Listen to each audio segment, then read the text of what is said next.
Starts out there. Starts with the astronauts. 6 of them in the space capsule. Parkhurst, Barton,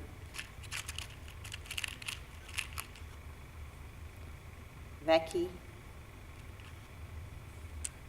Leon, Merriweather,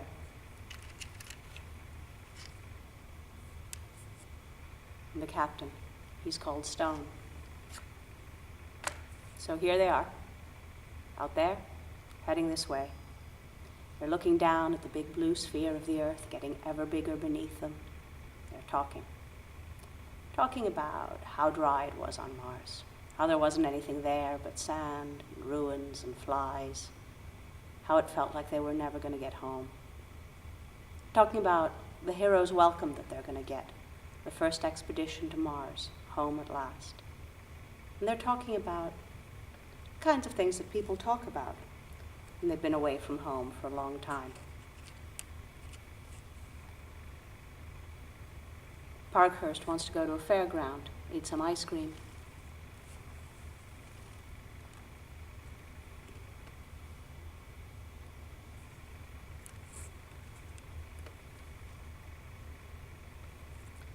Barton and Vecchi, they talk about sex.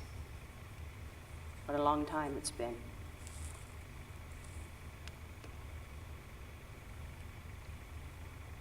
Leon makes fun of them.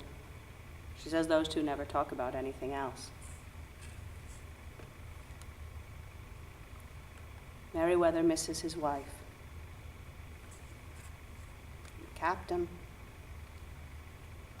talks about his own wife and his kids. And he goes all quiet. By this time, they're hurtling through the atmosphere, and then they crash land on Earth. Space capsule's a wreck. The astronauts are pretty battered about as well.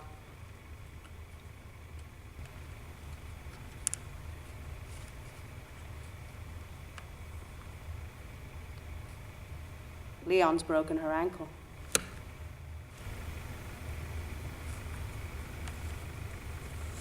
They make their way out of the wreckage.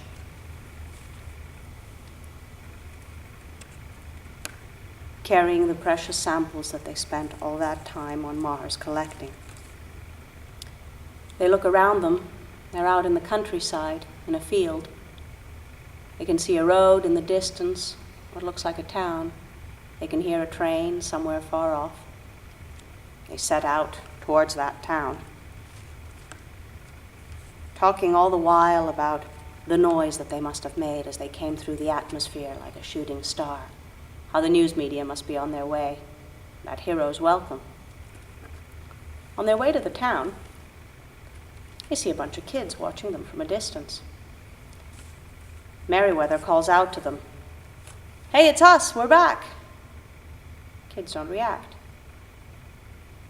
The astronauts are a bit worried, but Captain Stone reckons that they must look pretty scary. They've been away a long time, they haven't been that worried about personal hygiene, and, well, their uniforms are filthy, their hair's long and tangled, the men have long beards. He reassures the kids. "It's all right," he says, "it's the Mars expedition. We've come back." Still the kids don't react. And suddenly,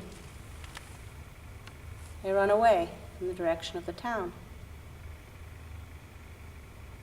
The astronauts are a bit concerned, but they figure that everything will make sense once they get to that town. But when they do, the stores and the streets are all deserted. Cars parked higgledy-piggledy.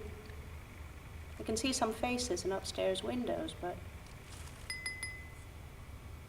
nobody answers the doors when they knock. So they wander the empty town for a while, getting increasingly upset, until finally an official-looking car drives up. And that's where I come in. I get out of the car with the other agents, and the astronauts, they come running up to us saying, "Hey, it's about time you guys got here. What's going on?" They're smiling. We go to meet them, but we're not smiling back. We just surround them. We round them up, and we back them up against a wall. They look scared. Becky's looking right at me. He's got tears in his eyes. "What have we done?" he says. "What's the matter?" But Parkhurst has it all figured out. "They don't recognize us," she says. "They must think we're terrorists or something." And she turns to my boss and she says, "It's the Mars expedition. We've come back." He tells her that that's great, but that ship crashed when it reached Mars. Blew up. We sent a robot up and we brought back the bodies, all of them. And then we take out our flamethrowers and we spray them with flaming gasoline.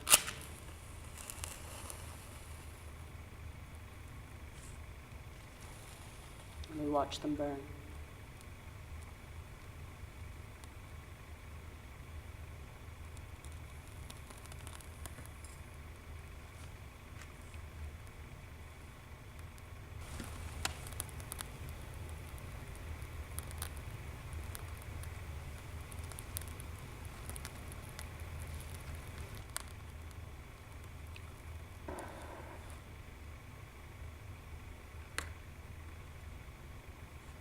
We keep watching until the fire goes out, because that's our job. And afterwards, some of the guys go through the ashes, looking for skulls, counting them. And me, I'm leaning up against the car, feeling sick to my stomach. Guess my boss doesn't feel that great either, because he says, "It's always the same names, the same faces. 16 times now. Do they think we're all called Barton and Vecchi and Parkhurst?" And I tell him how rotten I feel, how it had felt just like burning up 6 human beings. He says that they're not human beings, that's the whole point, that somebody or something that lives out there saw that ship go down, saw those folks die, and went and investigated. And they got what they needed. Enough to keep sending these invitations, trying to sneak them past us. That's when the guys call over from the ashes that there were only 5 skulls. We didn't get them all. So we spread out, and we go looking through the town. People have come out of their houses now. They're milling around, scared, and I'm walking among them, looking for the one we didn't get. And I'm wondering whether, maybe for whoever or whatever keeps sending those 6 over and over, maybe imitating us is the only way that they can think of to communicate. I wonder whether in any of those times anybody ever tried to make contact.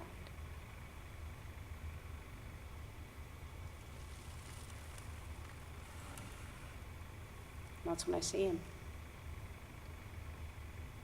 He's found some clothes to cover the uniform, stuffed his hair into a baseball cap, but he hasn't had a chance to shave. He looks at me. I look at him. He opens his mouth. He's about to say something.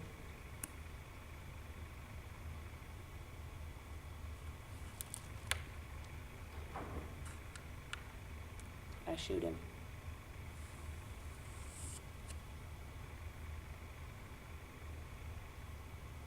I know I've done wrong. I acted out of fear. But I had to, even if it was wrong. They come here to infiltrate us, imitating us so we won't recognize them. That's what we're told. We have to believe that they're out to get us, that they're not people, not like we are.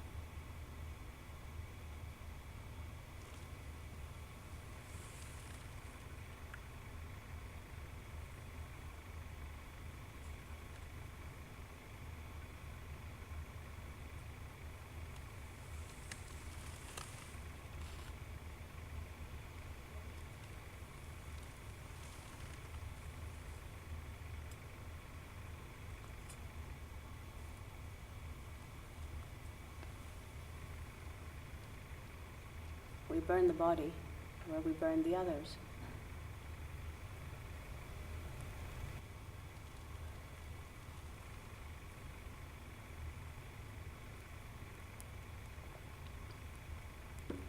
Thank God that's over.